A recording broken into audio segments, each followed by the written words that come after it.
നമസ്കാരം. രുചിയും ആരോഗ്യം എന്ന വിഷയത്തിൽ നമ്മൾ ഇന്ന് ചർച്ച ചെയ്യാൻ പോകുന്നത് മഞ്ഞളിനെ കുറിച്ചാണ്. മഞ്ഞൾ നമ്മൾ അടുക്കളയിൽ ഒരു സുഗന്ധദ്രവ്യമായും അതുപോലെ തന്നെ രുചി വർദ്ധിപ്പിക്കുവാനുള്ള ഒരു ഉപാധിയുമായുമാണ് സാധാരണ ഉപയോഗിക്കാറുള്ളത്. ഒപ്പം തന്നെ ആയുർവേദത്തിൽ പറഞ്ഞിട്ടുള്ള ഒരുപാട് ഔഷധ ഗുണങ്ങളും മഞ്ഞളിലുണ്ട്. ഇതിൽ അടങ്ങിയിട്ടുള്ള കുർക്കുമിൻ കാരണമാണ് മഞ്ഞൾ വിഷഹരവും അതുപോലെ തന്നെ കൃമിഹരവുമായി തീരുന്നത്. മറ്റു പദാർത്ഥങ്ങളിൽ അടങ്ങിയിട്ടുള്ള ടോക്സിക് ആയ ഫ്രീ റാഡിക്കൽസിനെ നശിപ്പിക്കുന്ന ആന്റി ഓക്സിഡന്റ് പ്രോപ്പർട്ടിയും അതുപോലെ തന്നെ ആന്റി ഇൻഫ്ലമേറ്ററി പ്രോപ്പർട്ടിയും മഞ്ഞളിന് ലഭിക്കുന്നത് ഈ കുർക്കുമിൻ കാരണം തന്നെയാണ്. ടെർമറോൾ എന്ന വോളറ്റൈൽ അരോമാറ്റിക് ഓയിൽ ഉള്ളതുകൊണ്ട് മഞ്ഞൾ സുഗന്ധ ഔഷധമായും അറിയപ്പെടുന്നു.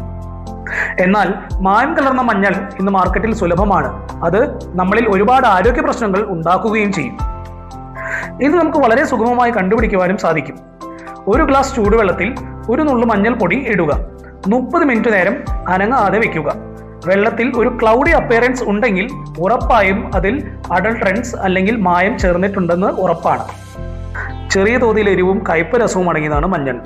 ലഘുരൂക്ഷ ഗുണവും ഉഷ്ണവീര്യവും ഉള്ളതുകൊണ്ട് കഫവാതഹരവും രക്തപ്രസാദനവും അതുപോലെ തന്നെ സ്രോതോശുദ്ധി വരുത്തുന്നതുമാണ്.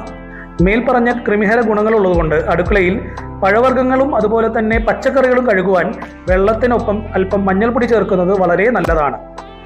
വലുതും ചെറുതുമായ വിഷാവസ്ഥകളിൽ ഉപയോഗിക്കുന്ന വിൽവാദി ഗുളികയിലും രോഗപ്രതിരോധ ശക്തി കൂട്ടുന്ന ഹരിദ്രാകാണ്ഡത്തിലും പലതരം അലർജിക് കണ്ടീഷൻസിൽ ഉപയോഗിക്കുന്ന നിംബാരജന്യാദി ചൂർണത്തിലും വർണ്യമായ നാൽപ്പാമരാതി കേരത്തിലും എല്ലാം പ്രധാന ചേരുവയാണ് മഞ്ഞൾ.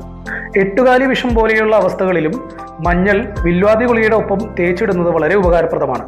വിചർച്ചിക പോലെയുള്ള പലതരം എക്സിമാറ്റസ് അവസ്ഥകളിലും മഞ്ഞൾ നമുക്ക് വളരെ ഉപകാരപ്രദമാണ്. കടന്നൽ കുത്തി വീക്കമുണ്ടായ അവസ്ഥകളിലും മഞ്ഞൾ വിൽവാദി ഗുളിയോടൊപ്പം ചാലിച്ചു പുരട്ടുന്നത് വളരെ ഗുണപ്രദമാണ്. ഈ അറിവുകളെല്ലാം നിങ്ങൾക്ക് ഉപകാരപ്പെടുമെന്ന് വിചാരിക്കുന്നു. നന്ദി, നമസ്കാരം.